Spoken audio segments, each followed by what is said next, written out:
অবতার ভগবানের আবির্ভাব, সেই দিনে তার লীলাকথা শ্রবণ করতে হয়। আজকে ভগবান শ্রীকৃষ্ণচন্দ্রের 5250তম আবির্ভাব তিথি। এই তিথি উপলক্ষে একটি পৌরাণিক কাহিনী আছে। সেটা কি? দিলীপ রাজা কোন বৈশিষ্ট্য মুনির প্রতি শ্রীকৃষ্ণের জন্মলীলা শুনিতে সম্প্রতি। পদ্মপুরাণে উল্লেখ করা আছে, দিলীপ নামে এক রাজা ছিলেন। কোনো এক সময় তিনি মহামুনি বৈশিষ্ট্যের কাছে উপস্থিত হয়েছিলেন। মহামুনি বৈশিষ্ট্যকে দণ্ডবতে প্রণাম করে তিনি কয়েকটি প্রশ্ন করেছিলেন। সাধুসন্ত মহাত্মাদেরকে প্রশ্ন করতে গেলে আগে তাদের কাছে যাবেন, তাদেরকে দণ্ডবত প্রণাম করবেন, তাদের পদসম্ভাষণ করবেন, তারপরে প্রশ্ন জিজ্ঞাসা করবেন জানার জন্য। সাধুদেরকে কি জিজ্ঞেস করবেন? আত্মতত্ত্ব, ব্রহ্মতত্ত্ব ইত্যাদি বিষয়ে প্রশ্ন করতে হয়। কিন্তু আমরা সাধু দেখলেই গিয়ে বলি, বাবা আমার ফ্যাক্টরিটা কেমন করে চলবে একটু বলুন তো, আমার ব্যবসাটা এখন ভালো চলছে না, মেয়েটা বড় হয়েছে বিয়ে দিতে পারছি না, সম্পর্ক আসছে ভেঙে যাচ্ছে, ছেলেটা লেখাপড়া শেষ করে ডিগ্রি পাস করে ঘরে বসে হচ্ছে, চাকরি পাচ্ছে না। এইগুলা সাধু সান্ধ্যদের কাছে গিয়ে প্রশ্ন বা জিজ্ঞাসা করার বিষয় নয়। সাধুগুরু বৈষ্ণবের কাছে পরমাত্মা সম্পর্কে জিজ্ঞাসা করবেন, ভগবান সম্পর্কে, আত্মা সম্পর্কে, পরমাত্মা সম্পর্কে। কে আমি, কেন আমার যারে তাপত্রয়, ইহা না জানিলে মোর কেইসে হিত হয়।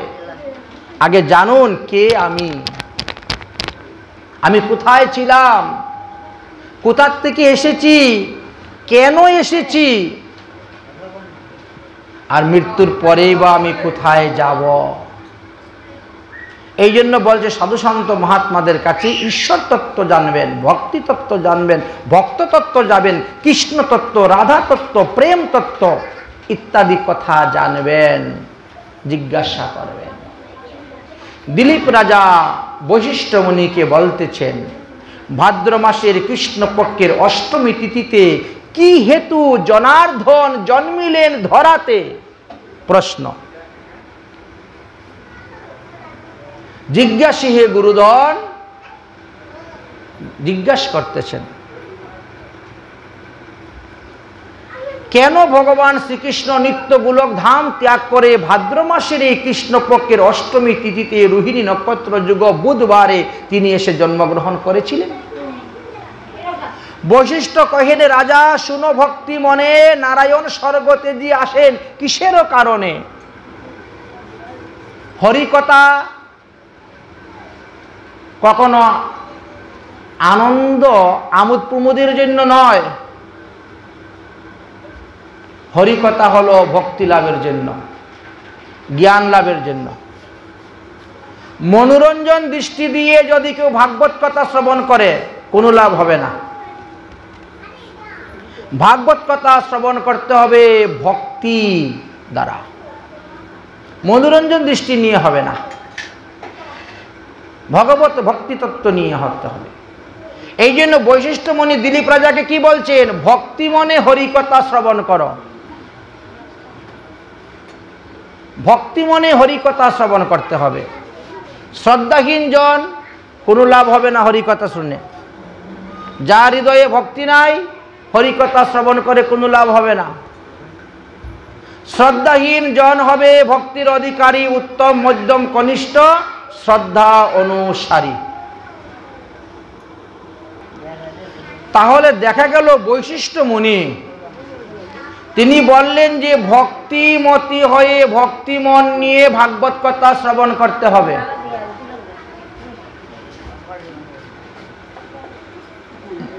মনে ভক্তির উদয় করো। কেন নারায়ণ সবকিছু ত্যাগ করে আসলেন দেবকীর উদরে, তার কারণ কি? সেই পুণ্য কথা বলি তোমারও গোচর, পূর্বকালে কংস অসুর নামে নৈপতিবর, অহংকারে মত্ত হইয়া থাকি দিবারাতি। শুধু কংস নয়, কংসের মতন তখন হাজার হাজার লক্ষ লক্ষ দুরাচারী পুরুষের জন্ম হয়েছিল, ক্ষুদ্র ক্ষুদ্র রাজগণের জন্ম হয়েছিল, যারা পৃথিবীতে এত অত্যাচার শুরু করেছিলেন যে অত্যাচারে পৃথিবী দেবী জর্জরিত হয়ে গিয়েছিলেন। অহংকারে মত্ত হয়ে ধরাকে সরাজ্ঞান করে মানুষ।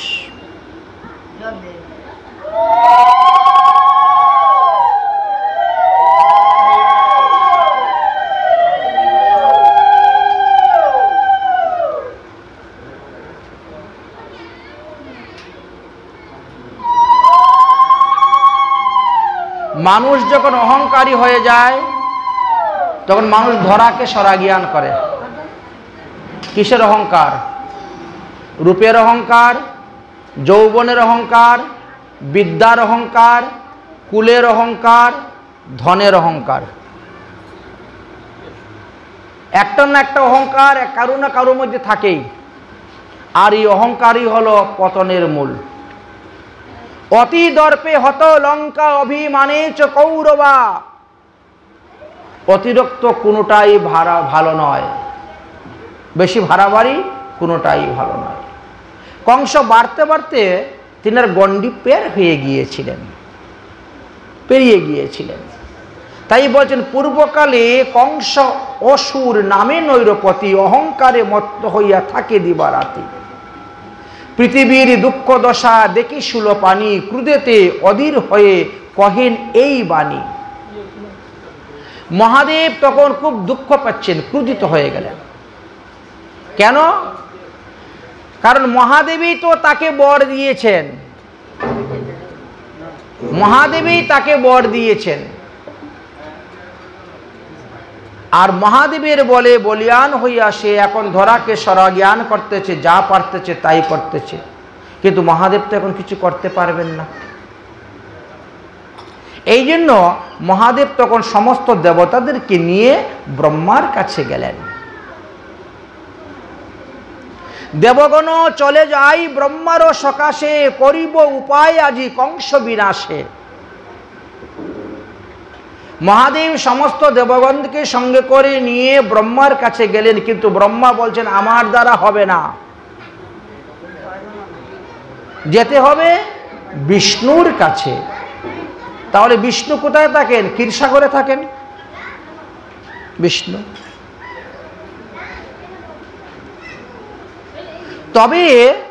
তবে ব্রহ্মা হংস পৃষ্ঠে করি আরোহণ, ক্ষীরুর সাগরে যান লয়ে দেবগণ। সমস্ত দেবতাদেরকে নিয়ে ক্ষীরসাগরে গিয়ে উপস্থিত হলেন। সাগরের স্তূপে, সাগরের গমনে স্তূপ করেন সুরগণ সন্তুষ্ট, তবে স্তূপে সন্তুষ্ট হইলেন দেবনারায়ণ। ভগবানকে এত সহজে পাওয়া যায় না। ভগবান হলেন সাধ্য বস্তু, আর সাধ্য বস্তুকে পেতে গেলে সাধন করতে হবে। সাধন ছাড়া কখনো সাধ্য বস্তু পাওয়া যায় না। তাই দেবতারা পর্যন্ত ক্ষীরসাগরে গিয়ে সাধন করেছেন, স্তূপ স্তুতি প্রণাম বিজ্ঞপ্তি পাঠ করেছেন। তাদের পাঠেতে সন্তুষ্ট হলেন ভগবান। ভগবান তো অন্তর্যামী সবকিছু জানেন, তথাপিও দেবতাদের মুখ থেকে শুনতে চান। তিনি তিনার ভক্তের মুখ থেকে তিনি শুনতে চান। তাই ভগবান জিজ্ঞাসা করছেন, কিবা হেতু করেছ হেতায় আগমন, কি কারণে এখানে এসেছ দেবগণ? ব্রহ্মা তখন সবার আগে আগুয়ান হচ্ছেন। ব্রহ্মা বলিলেন, প্রভু করি তব চরণে নিবেদন। ভগবানের পাদপদ্মে নিবেদন করছেন। কি নিবেদন? হে প্রভু, শিববরে বলিয়ান হয়ে কংসাসুর পৃথিবীতে দেয় সদা যাতনা প্রচুর। এই মহাদেবের বলে এমনই বলিয়ান হয়েছে কংস, এখন সে ধরাকে সরা জ্ঞান করে। সাধুগুরু বৈষ্ণবরা আদরের বস্তু, তাদেরকে অনাদর করতেছে, তাদের প্রতি দুর্ব্যবহার করতেছে। অতএব প্রভু এই দুষ্ট কংসকে বিনাশের জন্য একটা উপায় করতে হবে, এই জন্যই আমরা এসেছি। আচ্ছা, কি উপায় করলে ভালো হবে? ব্রহ্মা বলছেন একটা উপায় আছে। সেটা কি? যেহেতু মহাদেব দিল বর, মহাদেব কি বর দিয়েছেন? মহাদেব বর দিয়েছেন কংসের নিধন হইবে ভাগিনার হাতে। মহাদেব এই বর দিয়েছেন যে কংস তোমার মৃত্যু হবে তোমার ভাগিনার হাতে, এটা দিয়েছেন। মহেশ দিল বর ভাগিনার হাতে, নিধন হইবে কংস নহে অন্য হইতে। এই বিশ্ব ব্রহ্মাণ্ডের মধ্যে অন্য কোনো ব্যক্তি নাই কংসকে বধ করতে, কিন্তু তার ভাগিনার হাতে তার মৃত্যু হইবে। তাহলে ভাগিনা রূপে কে যাবে? কে গিয়ে জন্মগ্রহণ করবে? এটাই হলো সবথেকে বড় কথা। তাই আমরা আপনাকে অনুরোধ করতে এসেছি, দেবকীর উদরে প্রভু করিয়া গ্রহণ, দেবকীর উদরে জন্ম করিয়া গ্রহণ, পৃথিবীর দুঃখ নাশ করহ মোচন। অতএব আপনি যান, আপনি গিয়ে দেবকীর পুত্ররূপে জন্মগ্রহণ করুন, আর এই দুষ্ট ভাবাপূর্ণ অসুর ভাবাপূর্ণ রাজগণকে সংহার করে পৃথিবীর ভার হরণ করুন। নারায়ণ বলিলেন, তবে দেব মহেশ্বর পার্বতীকে সাথে দেও একটি বৎসর। 1 বৎসরের জন্য পার্বতীকে তুমি আমার সাথে দেও, তাহলে আমি এই কার্যসিদ্ধি করে আসব। কার্য শেষে পুনরায় আসিবে চলিয়া, এত বলি উমা রমা সাথীতে লইয়া। নারায়ণ তিনি তিনার লক্ষ্মী এবং পার্বতীকে সঙ্গে করে নিয়ে পৃথিবীতে এসে অবতীর্ণ হলেন। মথুরার উদ্দেশ্যে যাত্রা করি নারায়ণ, দেবকী উদরে জন্ম করিলা গ্রহণ। ভগবান আসলেন। শ্রীমদ্ ভাগবত মহাপুরাণে তার বর্ণন আছে যে সমস্ত দেবগণ মিলে ভগবানকে আহ্বান করেছিলেন। কি বলে? স্বাগতম কৃষ্ণ শরণাগতম কৃষ্ণ, স্বাগতম কৃষ্ণ শরণাগতম কৃষ্ণ, স্বাগতম শু স্বাগতম শু স্বাগতম কৃষ্ণ, স্বাগতম শু স্বাগতম শু স্বাগতম কৃষ্ণ, স্বাগতম কৃষ্ণ শরণাগতম কৃষ্ণ, স্বাগতম কৃষ্ণ শরণাগতম কৃষ্ণ।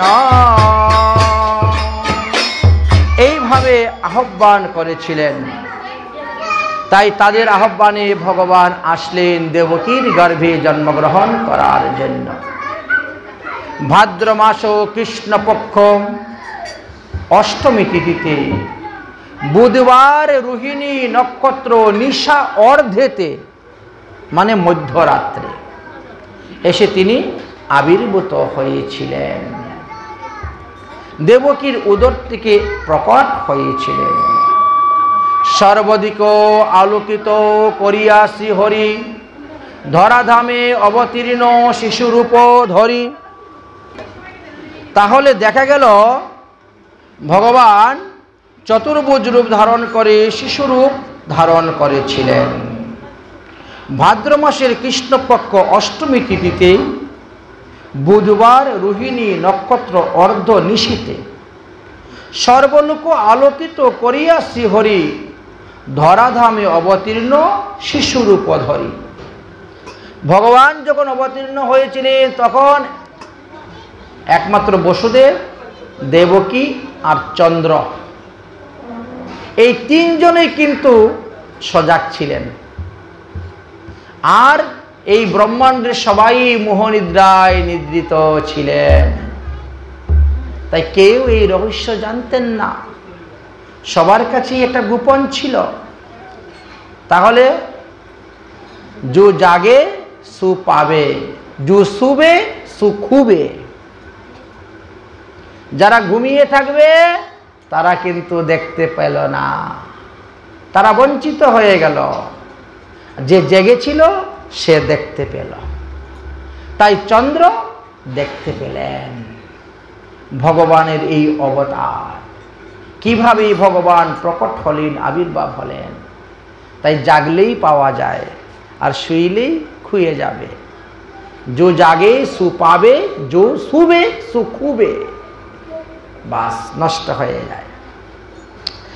এইবার ভগবানকে দর্শন করে সবাই খুব স্তুতি করতে শুরু করে দিয়েছেন। এমনভাবে স্তুতি করতে শুরু করেছেন, ভগবান তখন বলছেন, ওগো মা, তুমি কেন আমাকে এত স্তুতি করতেছ? আমি তো জন্মে জন্মেই তোমার নন্দন হয়ে আসিয়াছি। এক জন্ম নয়, দু জন্ম নয়, তিন জন্ম নয়, বহু জন্ম আমি তোমার পুত্র রূপে আসিয়াছি। আমার মনে আছে, কিন্তু সেই সব কথা তোমার মনে নেই। তুমি আমাকে স্তুতি করছো কেন? প্রভু বলে, মাতা তুমি স্থির করো মন, শোনো যতবার জন্মিয়াছি আমি হয়ে তোমারও নন্দন। আমি যে কতবার তোমার পুত্ররূপে জন্মগ্রহণ করেছি তা তোমার মনে নেই, কিন্তু আমার মনে আছে। চিত্ত দিয়া শুনো মাতা আপন গুণগ্রাম, কোন কালে আছিল তোমার কৃষ্ণী দেবী নাম।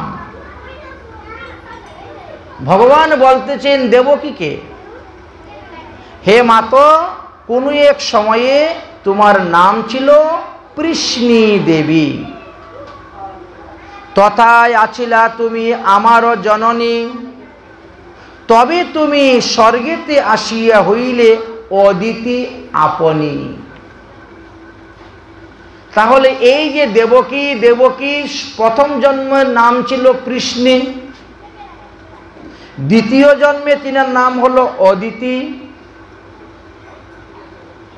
তবে আমি তোমার পুত্র বামন অবতার, কৃষ্ণী অবতারে তোমার যখন কৃষ্ণ নাম হয়েছিল তখন তুমি আমাকে পুত্ররূপে পাওয়ার জন্য তপস্যা করেছিলে। তোমারই তপস্যায় সন্তুষ্ট হয়ে আমি তোমাকে বরদান করেছিলাম, যাও পরজন্মে তুমি আমাকে পুত্ররূপে পাইবে। আর তার পরজন্মে তুমি স্বর্গেতে অদিতি হইলে।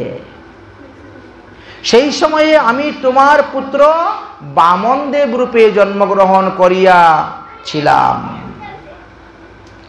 সেই কালেও তুমি ছিলে জননী আমার। তুমি যে খালি এখন আমার মা হয়েছ তা নয়, এর আগে অনেকবার তুমি আমার মা হয়েছ। তবে তুমি দেবহূতি হইলে আরবার, তারপরে তোমার তৃতীয় জন্ম হলো দেবহূতি। তথায় কপিল মুনি নন্দন আমি যে তোমার। তখন আমি তোমার ছেলে কপিল হয়ে জন্মগ্রহণ করেছিলাম। তবে তুমি কৌশল্যা হইলে আরবার, তথায় তোমার নন্দন রামচন্দ্র। যখন তুমি কৌশল্যা হয়ে জন্মগ্রহণ করেছিলে তখন আমি হলাম তোমার পুত্র রামচন্দ্র। আর এইবার তুমি দেবকী হয়ে জন্মগ্রহণ করেছ। তাই আমিও তোমার পুত্ররূপে এসে উপস্থিত হয়েছি। চিন্তা করিও না মা, চিন্তা করিও না। আমি যা বলতেছি আমার কথাগুলি মন দিয়ে শুনো, আমার কথা মন দিয়ে শুনো। ভাবিয়া উপায় মোরা নাহি পাই, চিত্তে অন্তর্যামী ভগবান অন্তরে বুঝিল। এই জন্য ভগবান কি বলছেন, পরিধান পরিত্যজ্যী প্রভু দ্বিভুজ হইল, অনন্তর ভগবান হরি কৃপায় কিছু কহিতে লাগিলেন। কি বললেন, আমার কৃপাতে তোমাদের হাতের পায়ের লোহার সিঙ্গলগুলো মুক্ত হয়ে যাবে, লোহার কপাট খুলে যাবে। আমাকে মাথার মধ্যে করে নিয়ে তুমি যাও নদী পার হয়ে, যমুনা পার হয়ে নন্দালয়ে গোকুলে। সেখানে গিয়ে দেখবেন নন্দ মহারাজের স্ত্রী যশোদার একটি কন্যা সন্তান জন্ম হয়েছে। আমাকে সেখানে রেখে দিয়ে সেই কন্যাটাকে নিয়ে চলে আসবেন, তখন দরজা বন্ধ হয়ে যাবে, লোহার শৃঙ্খল বেরি হাতে পায়ে আবার লেগে যাবে। এই ঘটনাটা চন্দ্র, বসুদেব, দেবকী এই তিনজন ছাড়া আর কেউ জানেন না, কারণ সবাই তখন মোহনিদ্রায় নিদ্রিত। ভগবান এই কথা বলিয়াই ছোট্ট বালক শিশু হয়ে গেলেন, ছোট্ট বালক শিশু হয়ে গেলেন। তাহলে ভগবানই বলে দিলেন তিনাকে কিভাবে নিয়ে যাবেন, কি করতে হবে।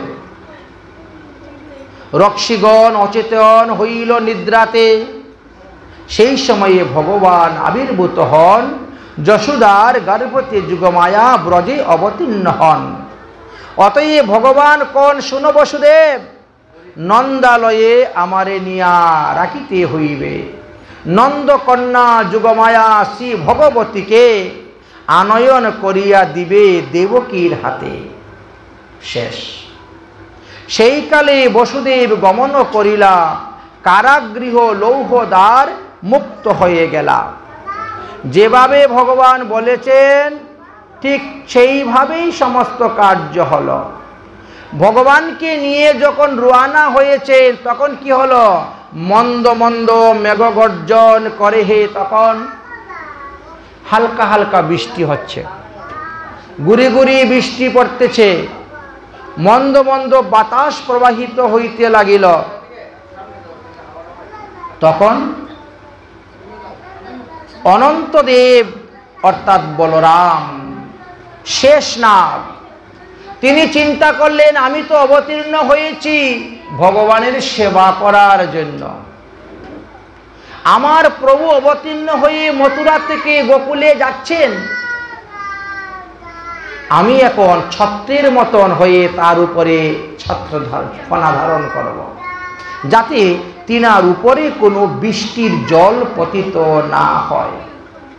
সেবাই পরম ধর্ম, তাই তিনি সেবা করার জন্য আসলেন। স্বয়ং অনন্ত দেব সর্পরূপ ধরি বাড়ি নিবারণ করেন কৃষ্ণ শিরুপরি। ছত্রের মতন ফনা করিয়া ধারণ, শ্রী বাসুদেব সাথে তিনি করেন গমন। বাসুদেব আগে আগে যাচ্ছেন আর তিনি সর্পরূপ ধারণ করে পিছে পিছে পিছে পিছে যাচ্ছেন, রওনা হয়েছেন। কিন্তু বসুদেব বুঝতে পারছেন না, বুঝতে পারেন নাই। এইভাবে বসুদেব যাইতে লাগিল, ধীরে ধীরে যমুনার তটে গিয়ে উপস্থিত হইল। তো ভাদ্র মাসে ভরা নদী, যমুনার এপার ওপার একেবারে জলে পরিপূর্ণ টইটুম্বর। মধ্যরাত্র, সেই সময়ে যমুনা পারাপারের কোনো নৌকাও নেই। তাহলে এই গভীর আর এত স্রোত কেমন করে তিনি পার হবেন? এই জন্য যমুনার তীরে বসে তিনি কান্না শুরু করেছেন। কান্না করতে করতে করতে করতে রাত্রি তৃতীয় প্রহর হয়ে গেছে। রাত্রি তৃতীয় প্রহর হয়ে গেছে, সর্বনাশ, এবার কি করি উপায়। এদিকে অষ্টমী শেষ হয়ে নবমী আরম্ভ হইল, যুগমায়া অবতীর্ণ হয়ে গেলেন। সেই যুগমায়া কি করলেন?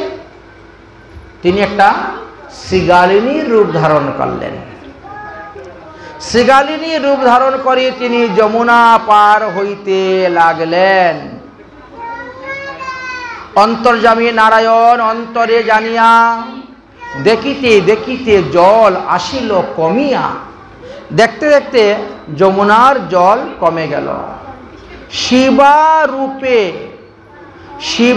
রূপে পার হয়ে যান মহামায়া, আর ওই শিবার পশ্চাৎ ধরি বসুদেব গেলা। শিবা বলতে এখানে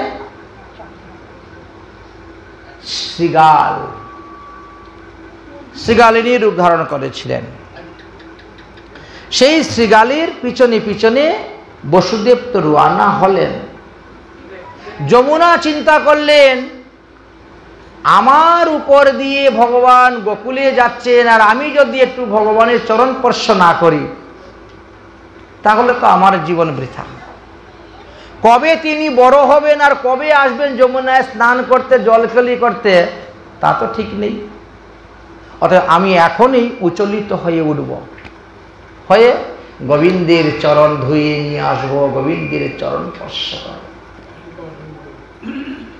100 বার গঙ্গা স্নান করলে যেই ফল পাওয়া যায়, একবার যমুনায় স্নান করলে সেই ফল পাওয়া যায়। শ্রীধাম বৃন্দাবনের যমুনার এমনই মহিমা। এই যমুনা কে ছিলেন? এই যমুনা হলেন স্বর্গের বিরজা। বিরজার মনোবাসনা পূর্ণ করতে পারেন নাই গোবিন্দ রাধারানীর ভয়ে। তাই গোবিন্দ বলছিলেন, বিরজা তুমি নদী হয়ে চলে যাও, তুমি শ্রীধাম বৃন্দাবনে যাও। আমি যখন পৃথিবীতে অবতীর্ণ হইব দুষ্টদেরকে দমন করার জন্য, সাধুদেরকে রক্ষা করার জন্য, ধর্ম স্থাপন করার জন্য, তখন সর্বপ্রথম আগে তোমাকেই আমি কৃপা করব। আমি মথুরায় কংসের কারাগারে জন্মগ্রহণ করব, আর গোকুলে নন্দালয়ে গিয়ে বড় হব, আর তোমার উপর দিয়ে যখন পার হয়ে যাব সর্বপ্রথম তোমাকেই আমি কৃপা করব। এই জন্য যমুনা দেবী তখন উচ্চলিত হয়ে উঠলেন। বসুদেব আর পায়ে মাটি পাচ্ছেন না, সাঁতার জল। পুত্র কৃষ্ণ মাথার টুকরি থেকে পড়ে গেল। হায় হায়, এই স্রোতের মধ্যে ছেলে পড়ে গেছে, খুঁজে পাবেন কোথায়? ডুবের পরে ডুব দিচ্ছেন, খুঁজে পাওয়া যাচ্ছে না। আর ভগবান যমুনার সঙ্গে খেলা করছেন। যমুনার সঙ্গে খেলতে খেলতে যমুনার মনোবাসনা তিনি পূর্ণ করে দিলেন। যমুনার মনোবাসনা পূর্ণ করলেন। বসুদেব যেই ডুব দিল হাতের মধ্যে পেয়ে গেল, কৃষ্ণকে তুলে মাথায় নিয়ে নিলেন। যমুনার পুরে সাদ কৃষ্ণকে পাইয়া কিছুক্ষণ করে কৃষ্ণ উঠিল ভাসিয়া। খেলাধুলা করে যমুনার মনোবাসনা পূর্ণ করে কৃষ্ণ আবার জলের উপর ভেসে উঠেছেন। নন্দ মহারাজের হাতে লেগে গেলে, এই বসুদেবের হাতে লেগে গেলেন। বসুদেব তখন আনন্দিত হয়ে গেলেন। স্ব আনন্দে বসুদেব তুলিয়া নিল কুলে, যমুনা হইয়া পার গেলেন গোকুলে।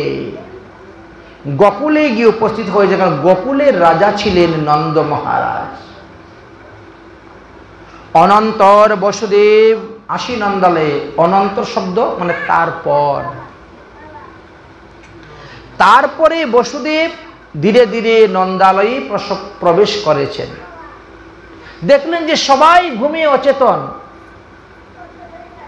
নন্দালয়ের সমস্ত দরজা খোলা। একের পর এক দরজা পার হয়ে যখন তিনি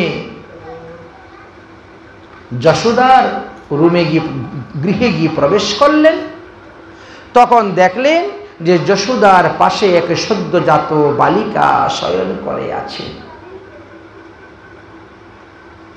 যশোদার নিকটে দেখে এক কন্যা আছে শুয়ে। তখন তিনি কি করলেন?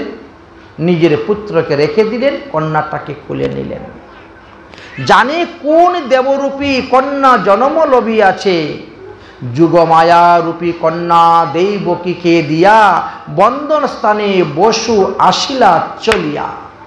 সেখান থেকে চলে আসলেন।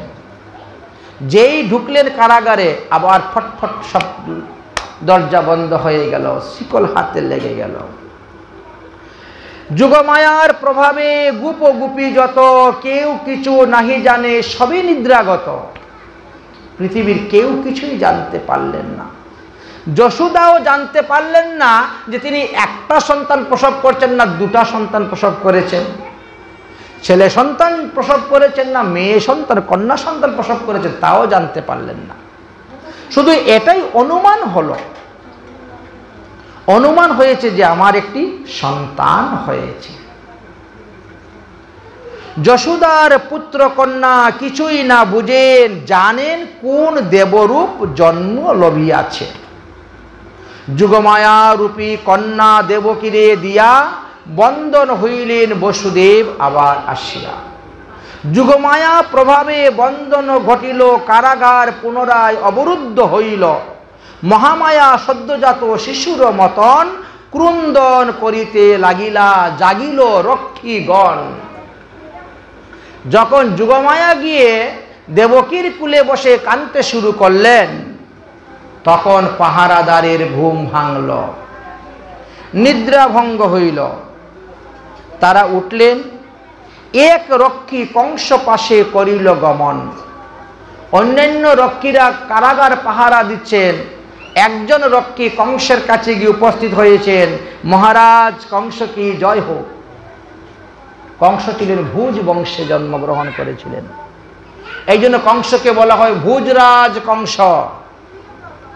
মহারাজ কংস কি, ভুজরাজ কংস কি জয় হোক। কি সংবাদ?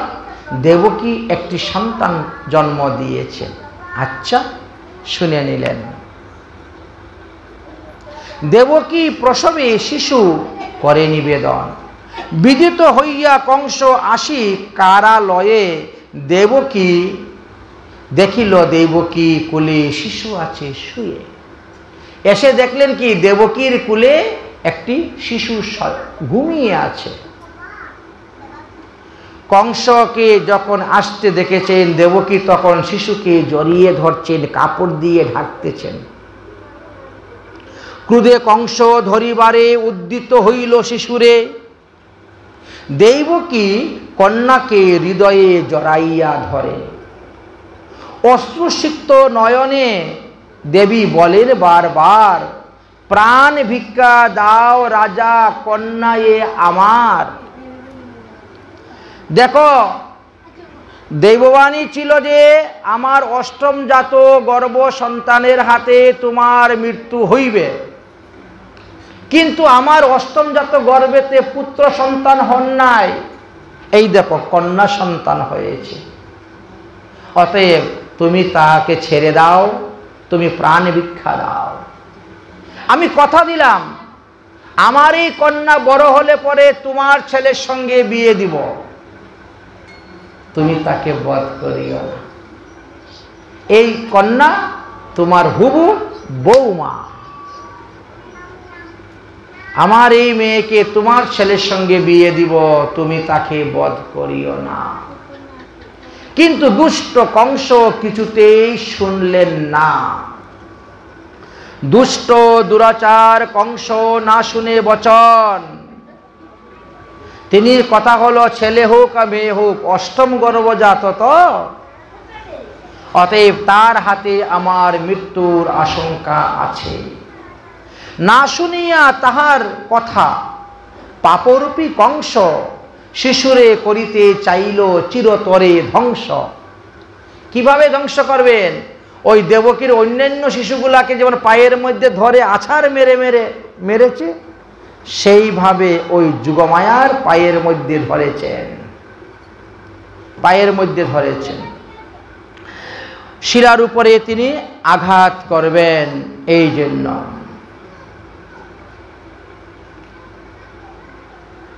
কিন্তু সেই শিশু কন্যা কংস হাত হইতে আরো ঊর্ধ্বে যায়, উঠে না পড়িল শিলাতে। আছাড় মারলে শিলার মধ্যে, কিন্তু কন্যা শিলার মধ্যে না পড়ে উঠে আকাশে চলে গেছেন, আর ঊর্ধ্বে উঠে গেছেন। তারপরে কি করলেন? সেই কন্যা অষ্টভুজা রূপ ধরে, মহাদেবী রূপ, 8টি হাত, অষ্টভুজা রূপ তিনি ধারণ করেছিলেন। করে এমনই রূপ ধারণ করেছেন যে কংস পর্যন্ত ভয়ে ভীত হয়ে গিয়েছিলেন। অষ্টভুজা রূপ ধারণ করেছিলেন, করে বললেন, জরে দুষ্ট কংস, তুমি আমারে কি বধ করবে? অষ্টভুজা রূপের বিবরণ দিয়েছিলেন। যোগমায়ার 8টা হাতে যে 8 প্রকার অস্ত্র ছিল, সেই অস্ত্রের কথা এখানে বর্ণনা আছে। যাই হোক, অষ্টভুজা রূপ ধারণ করেন। কন্যায় অষ্টরূপভুজা ধরে মহাদেবী রূপে বচন বলেন দুরাচার কংস ভূপে। কংস রাজাকে বলছেন, কি বলছেন? অরে অরে দুষ্ট দুরাচার কংস, শুনরে মোর বচন, কিবা লাভ হইবে বধিয়া আমারও জীবন। অরে দুষ্ট কংস, তুমি আমাকে বধ করে তোমার কোনো লাভ হইবে না। তোমার শত্রু যিনি, তিনি বালক রূপেতে দিন দিন বর্ধিত হইতেছেন গোকুলেতে। তোমাকে যে বধ করবে সে কিন্তু গোকুলে বৃদ্ধি পাচ্ছে, দিন দিন বড় হচ্ছে।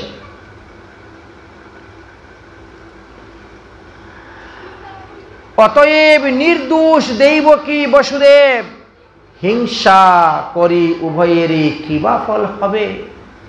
দেবকী বসুদেবকে কারাগার থেকে ছেড়ে দে, তবেই তোমার ভালো হবে, না হলে তোমাকে আরো কষ্ট ভোগ করতে হবে। তোমাকে যে বধ করবে সে তো জন্ম নিয়েই ফেলেছে। অতএব অষ্টভুজা মাতা ভগবতী গেলেন কৈলাস ধামে, যথা পশুপতি চলে গেলেন। শ্রীমদ্ ভাগবত মহাপুরাণ বললেন, এই অষ্টভুজা দেবী ভগবতী কি করলেন? তিনি বিন্দুবাসিনী রূপ ধারণ করে বিন্দু পর্বতে গিয়ে অবস্থান করিতেছেন। সেখানে গিয়ে তিনি অবস্থান করিতেছেন। যাই হোক, মহামায়ার বাক্য কংস করিয়া শ্রবণ, বসুদেব দেবকীরে করে কারাগার মোচন। এই যুগমায়ার কথা শ্রবণ করার পরে কংস গিয়া দেবকীর চরণে পড়লেন, বসুদেবের চরণে পড়লেন। আমি জানতাম না দেবতারা যে এত মিথ্যে কথা বলে, আকাশবাণী যে এত মিথ্যে কথা বলে, তা আমি কখনো জানতাম না। দেবতাদের কথা বিশ্বাস করে আমি তোমাদেরকে এতদিন যাবৎ কারাগারে বন্দী রেখে এত দুঃখ দিয়েছি, কষ্ট দিয়েছি। অতএব তোমরা আমার অপরাধ মুক্ত করে দিও। যাও, তোমাদেরকে কারাগার থেকে মুক্ত করে দিলাম, তোমরা স্বেচ্ছায় স্বগৃহে গিয়ে ভ্রমণ করো। বসুদেব দেবকী কারাগার থেকে মুক্ত হয়ে তারা তাদের বাড়িতে চলে গেলেন। দুষ্ট কংস এখন সমস্ত পাত্রমিত্রকে নিয়ে বসেছেন, বসে তারা বিচার করতে শুরু করেছেন। যুগমায়া যাহা বলে গিয়েছে তার উপায় কি করা যায়। তৎপরে কি রূপে কংস অসুর এই শত্রু করিব বিনাশ, পরামর্শ করে কংস লয়ে মন্থিবার। তো দুষ্ট লোকের বন্ধু বান্ধব দুষ্টই থাকে।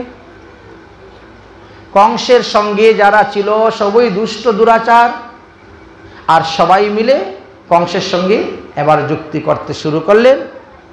যুক্তিতে সিদ্ধান্ত হলো কি, আজকে থেকে 10 দিনের পূর্বে যত সন্তান জন্মগ্রহণ করেছে, আজ হইতে 10 দিন পর পর্যন্ত যত সন্তান জন্মগ্রহণ করবে, সবাইকে সংহার করা হোক, সবাইকে বধ করা হোক।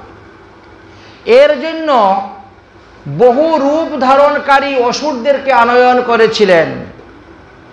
তার মধ্যে একজনের নাম দিয়েছেন পতুনা রাক্ষসিনীর কথা। বহু রূপ এনেছেন। শিশু হত্যা করে ঘুরে বেড়ায় যে জাতি, তাকে বলা হয় পুতনা। পুতনা কোনো একটা মহিলার নাম নয়। পুতনা রাক্ষসনী বলা হয় আমরা, কিন্তু একজন মহিলার নাম পুতনা নয়। যারা শিশু হত্যা করে ঘুরে বেড়ায় সেই পুরা জাতিটাকেই পুতনা বলা হয়। পুতনা জাতির থেকে সেই রাক্ষসনী এসেছিলেন। অতঃপর কিরূপে শত্রু করি বিনাশ পরামর্শ করে কংস লয়ে মন্ত্রীগণ। অষ্টমীর ব্রতকথা হইল সমর্পণ, জয় কৃষ্ণ চন্দ্র বলি ডাকে সর্বজন। কৃষ্ণ জন্মাষ্টমী ব্রত করে যেই জন, সকল সৎ ইচ্ছা তার হইবে পূরণ। রূপ সুখ দূরে যাবে, শান্তি পায় মনে, জন্মাষ্টমী ব্রতকথা যেই জন শুনে। হে গোলকপতি কৃষ্ণ প্রার্থনা চরণে, এই অধমেরই কৃপা করো আপনার গুণে। তো এইভাবে জন্মাষ্টমী হয়েছিল। তো নন্দ মহারাজ তো কিছুই জানতেন না, কারণ নন্দ মহারাজ তো তিনি তখন গোকুলের গোশালাতে শয়ন করতেন। সকালবেলা এক দাসী এসেছে, ঘর ঝাড়ু টাড়ু দিবে, ঘর মুছবে, আর তখন তিনি দেখেন যশোদার পাশে এক বালক খেলা করতেছে। ওই তিনি চিৎকার করে লাল্লা হয়ো বলে চিৎকার করা শুরু করেছেন, মানে ছেলে হয়েছে, ছেলে হয়েছে যশোদা। দৌড়তে দৌড়তে দৌড়তে দৌড়তে তিনি গিয়ে গোশালায় উপস্থিত হয়েছেন। বসুদেবকে বলছেন, এই নন্দ মহারাজকে বলছেন যে আপনার একটি পুত্র সন্তান হয়েছে। বসুদেব এই কথা শুনে বড় আনন্দিত হয়ে গেছেন এবং সঙ্গে সঙ্গে গলার থেকে খুলে মুক্তার হার সেই দাসীকে উপহার দিয়েছেন। কারণ নন্দ বাবার তখন 90 বৎসর বয়স, মা যশোদার তখন 85 বৎসর বয়স, আর সেই বয়সে সন্তান হয়েছে। খুব আনন্দিত। সঙ্গে সঙ্গে তিনি নাট ভাট থেকে আরম্ভ করে সবাইকে নিমন্ত্রণ দিলেন, সবাইকে জানাইলেন যে আমার একটি পুত্র সন্তান হয়েছে, অতএব তোমরা সবাই আসো, আমি পুত্রের জাতকর্ম করব। গরুড় পুরাণে একটা কথা আছে লেখা, সন্তান যখন হয় তখন কি বলা হয়? তখন বলা হয় জাতকর্ম, জননৌষুষ। জননৌষুষ মায়ের গায়ে থাকে 1 মাস, জ্ঞাতিগণের গায়ে থাকে 10 দিন, আর পিতা স্নান করা মাত্রই শুদ্ধ।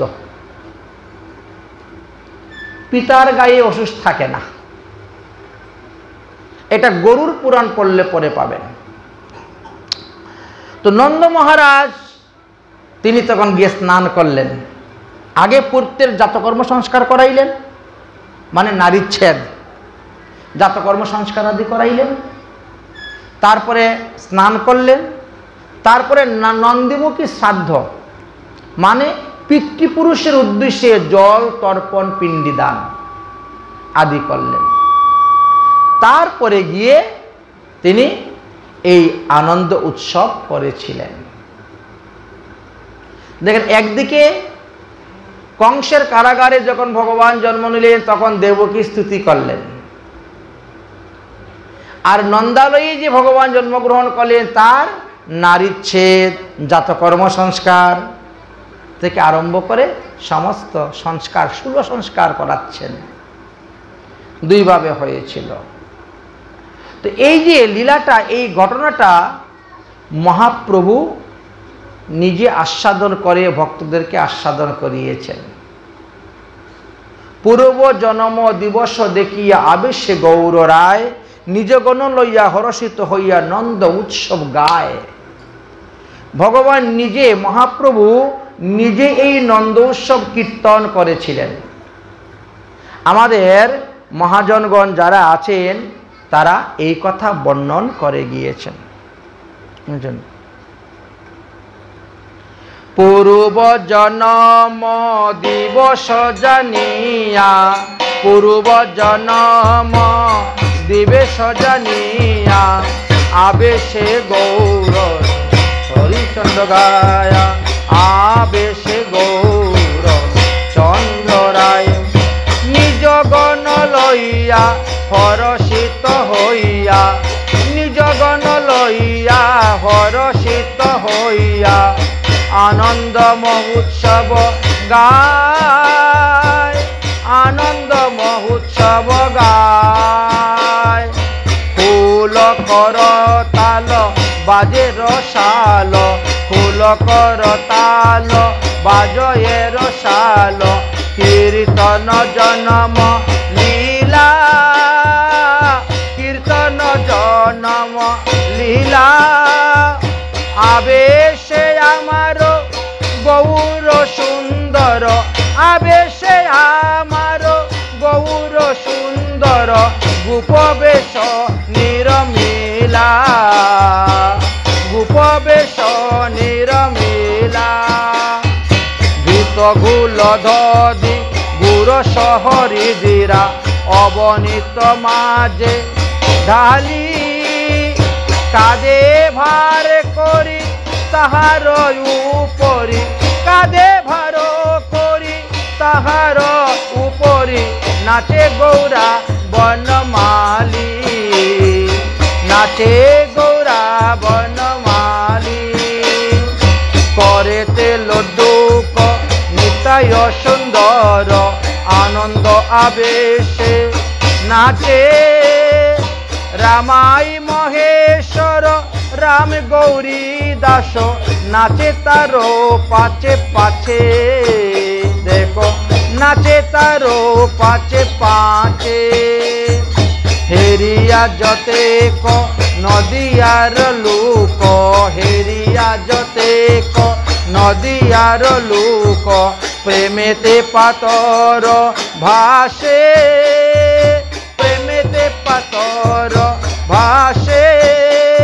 ওরে দেখিয়া বিভুর আনন্দ সাগর, দেখিয়া বিভুর আনন্দ সাগর, এ মোহন দাসে, এ মোহন রাধা দাসে, এ মোহন রাধা দাসে। কলিযুগ পাবন অবতার শ্রী শ্রী গৌরাঙ্গ মহাপ্রভু, তিনিই তো কৃষ্ণচন্দ্র রূপে অবতীর্ণ হয়েছেন। যেই গৌর সেই কৃষ্ণ সেই জগন্নাথ, বাসুদেব ঘোষক বলে করি জুরহার। তাই মহাপ্রভু জানেন এই আজকের এই দিবসে আমি কৃষ্ণ রূপে অবতীর্ণ হয়েছিলাম। তাই সমস্ত ভক্তগণকে নিয়ে এই আনন্দ উৎসব করার জন্য তিনি প্রস্তুত, তৈরি হয়েছেন ভগবানের জন্মলীলা পালন করার জন্য। স্বর্গে সমস্ত দেবগণ তারা পুষ্প হাতে নিয়ে অপেক্ষা করতেছেন, ভগবান যখন অবতীর্ণ হবেন তখন তিনার উপর আমরা পুষ্প বর্ষণ করব। গন্ধর্বগণ বাজনা হাতে নিয়ে তৈরি, অপ্সরাগণ নৃত্যের জন্য প্রস্তুত, সবাই ভগবান অবতীর্ণ হইবেন এই জন্য। ভগবান যখন অবতীর্ণ হয়েছিলেন তখন স্বর্গেতে কি হয়েছিল? শঙ্খ দুন্দবি বাজে নাচে দেবগণ, শঙ্খ দুন্দবি বাজে নাচে দেবগণ, জয় জয় হরি ধ্বনি ভরিল ভুবন, জয় জয় হরি ধ্বনি ভরিল ভুবন। ভাদ্র কৃষ্ণাষ্টমী তিথি নক্ষত্র রোহিণী, ভাদ্র কৃষ্ণাষ্টমী তিথি নক্ষত্র রোহিণী, দশ দিক সুমঙ্গল শুভ তত্ত্ব জানি, দশ দিক সুমঙ্গল শুভক্ষণ জানি। জনমিলা ব্রজপুরে নন্দের নন্দন, জনমিলা ব্রজপুরে ব্রজেন্দ্র নন্দন, অন্তরিকে দেবগণ করে পুষ্প বরিশন, অন্তরিকে দেব করে পুষ্প বরিশন। গুহগব্য গুহগব্য পঞ্চামৃত গন্ধা দিশা যাইয়া, গুহগব্য পঞ্চামৃত গন্ধা দিশা যাইয়া, অভিষেক করে দেবী জয় জয় দিয়া, অভিষেক করে দেবী জয় জয় দিয়া। অপ্সরা নাচে গান করে গন্ধর্ব, অপ্সরা নাচয়ে গান করে হে গন্ধর্ব, মঙ্গল জয়কার দে দেবপত্নী সব, মঙ্গল জয়কার দে দেবপত্নী সহ। যত যত কোটি চন্দ্র যিনি আয়ুদয়, এদি জমা দবের হৃদয় আনন্দিত হয়, এদির আনন্দের হৃদয় আনন্দিত হয়। বলো কৃষ্ণচন্দ্র ভগবান কি। ভগবান অবতীর্ণ হয়েছেন, তাই অপ্সরাগণ নৃত্য করছেন, উর্বশীরা নৃত্য করতেছেন, আর গন্ধর্বরা গান করতেছেন, বাজনা বাজাচ্ছেন, দেবতারা সব পুষ্প বর্ষণ করতেছেন। কিন্তু যশোদা কিছুই জানতে পারলেন না, কারণ তিনি তখন নিদ্রায় অচেতন।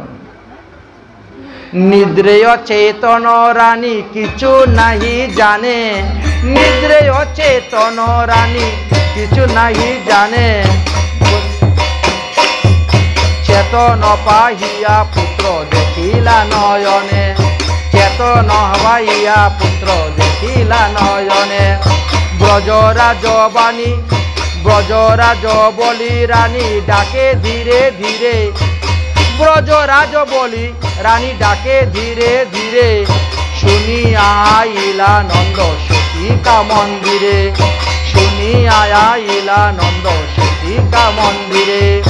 হরলগে লয় দেখি আনন্দত নয়, হরলগে অন দেখি আপনত নয়, লাখ পূর্ণিমার চন্দ্র যিনি আয়ুদয়। উপানন্দ অভিনন্দ সুনন্দয়ার নন্দ, একে একে আসি সবে ভরিল ভুবন, একে একে আসি সবে ভরিল ভুবন। যে যা দেখে পূর্ণ আসিতে না পারে, যে যা দেখে পূর্ণ আসিতে না পারে, জগন্নাথের মন ধৈর্য নাহি ধরে, জগন্নাথের মন ধৈর্য নাহি ধরে। এই যে ভগবান শ্রীকৃষ্ণচন্দ্রের যে আনন্দ উৎসব লীলা করেছিলেন নন্দ মহারাজ, জানা যায় 7 দিন যাবৎ এই আনন্দ উৎসব লীলা হয়েছিল। অভিষেক করবেন এখন? আমরাও তাহলে এই আনন্দ উৎসব লীলাতে ভগবানের অভিষেক এখন করব। সবাই সংকল্প করার জন্য প্রস্তুত হন।